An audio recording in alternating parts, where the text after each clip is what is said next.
আসসালামু আলাইকুম। আজ শুরুতেই মচমচে জিলাপির শব্দ শুনিয়ে নিলাম। আশা করি আপনারা দেখেই বুঝতে পাচ্ছেন জিলাপিটা কতটা সুস্বাদু আর কতটা ক্রিস্পি হয়েছে। আর হ্যাঁ, শুরুতেই বলে নিচ্ছি আমার চ্যানেলের ভিডিওগুলো যদি ভালো লাগে অবশ্যই আমার চ্যানেলটাকে সাবস্ক্রাইব করে পাশে থাকবেন। আমি এখন রেসিপিটি শুরু করতে যাচ্ছি। প্রথমেই আমি নিয়ে নিচ্ছি একটা মিক্সিং বোল, দিয়ে দিচ্ছি হাফ কাপেরও কম চালের গুঁড়ি। তারপর দিয়ে দেব একদম পুরোপুরি হাফ কাপ বেসন। এই তো আমি বেসনটা দিয়ে দিলাম। তারপর আমি দিয়ে দিচ্ছি 1/4 কাপেরও কম বেকিং সোডা। এই তো আমি বেকিং সোডাটা দিয়ে দিচ্ছি, দেখতেই পাচ্ছেন 1/4 কাপেরও কম ছিল, যেহেতু বেসনের পরিমাণ আর চালের গুঁড়ির পরিমাণটা কম ছিল তাই বেকিং পাউডারটাও কম দিয়েছি। তারপর আমি দিয়ে দিচ্ছি চিমটি পরিমাণ লবণ, দিয়ে ভালো করে মিক্স করে নিচ্ছি। শুকনো উপকরণগুলো মিশানো হয়ে গেলে আমি অল্প অল্প করে পানি দিয়ে স্মুথ একটা ব্যাটার তৈরি করে নেব। এই তো আমি কিছুক্ষণ পর পর অল্প অল্প করে পানি দিয়ে ব্যাটারটা মিক্স করে নিচ্ছি। এই পর্যায়ে এসে আমি বলে দিই, একসাথে অনেকগুলো পানি দিয়ে ব্যাটারটা তৈরি করবেন না, এতে করে ব্যাটারটা নষ্ট হয়ে যাওয়ার সম্ভাবনা থাকে। অল্প অল্প পানি দিয়ে স্মুথ একটা ব্যাটার তৈরি করে নেবেন। আমার ব্যাটারটা সম্পূর্ণ কমপ্লিট করতে পানি লেগেছিল প্রায় হাফ কাপেরও সামান্য পরিমাণে বেশি। এই তো আমি আবারও পানিটা দিয়ে একদম স্মুথ একটা ব্যাটার তৈরি করে নিচ্ছি। ভালো করে মিক্স করার পর খুব সুন্দর স্মুথ একটা ব্যাটার তৈরি করার চেষ্টা করব। আর ঘনত্বটা দেখেই বুঝতে পাচ্ছেন তেমন পাতলা না। আর যদি পাতলা ঘনত্বের ব্যাটার দিয়ে জিলাপি তৈরি করতে যান তাহলে কিন্তু তেলে দেওয়ার সাথে সাথেই শেপটা নষ্ট হয়ে যাবে বা শেপটা আনা যাবে না, বা দেখা যাবে যে ছিটে যাচ্ছে বা ছড়ে যাচ্ছে, বিভিন্ন সমস্যায় পড়তে হবে। তাই মোটামুটি এমন ঘনত্বের একটা ব্যাটার তৈরি করার চেষ্টা করবেন। আর আমি প্রায় আধা ঘন্টার জন্য ব্যাটারটা রেস্টে রেখেছিলাম, এতে করে ব্যাটারটা আরেকটু ভারী হয়ে গিয়েছে। আবারও বলছি, জিলাপির জন্য পাতলা ব্যাটার তৈরি করা যাবে না, মোটামুটি ঘন একটা ব্যাটার তৈরি করতে হবে। দেখেই বুঝতে পারছেন ব্যাটারের ঘনত্বটা কেমন ছিল। জিলাপির ব্যাটারটা আমি রেস্টে রেখে তারপর আমি একটা পাতিল বসিয়ে দিয়েছি শিরার জন্য।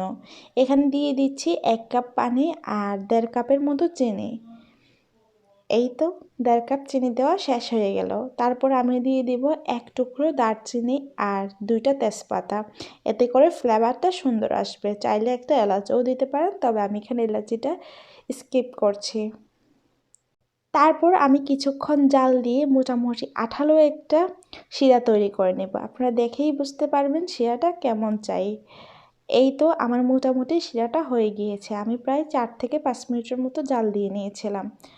তারপর যখন 2 আঙ্গুলের চাপ দিয়ে টান দেবেন তখন দেখবেন তারের মতো একটা কিছু দেখা যাচ্ছে, আর সেটাই হচ্ছে একতার। জিলাপির জন্য আমাদের সেই শিরাটাই প্রয়োজন। যখন সেরকম একতার দেখা যাবে তখন আমরা সামান্য পরিমাণ লেবুর রস দিয়ে দেব। আমি এখানে প্রায় 1.5 টেবিল স্পুনের মতো লেবুর রস দিয়ে দিয়েছিলাম। তারপর ভালো করে নাড়াচাড়া দিয়ে মিশিয়ে দিয়েছিলাম। লেবুর রসটা দিলে শিরাটা জমাট বাঁধবে না। তারপর আমি পাতিলটা নামিয়ে রেখে দিয়েছিলাম শিরাটা মোটামুটি ঠান্ডা হওয়ার জন্য।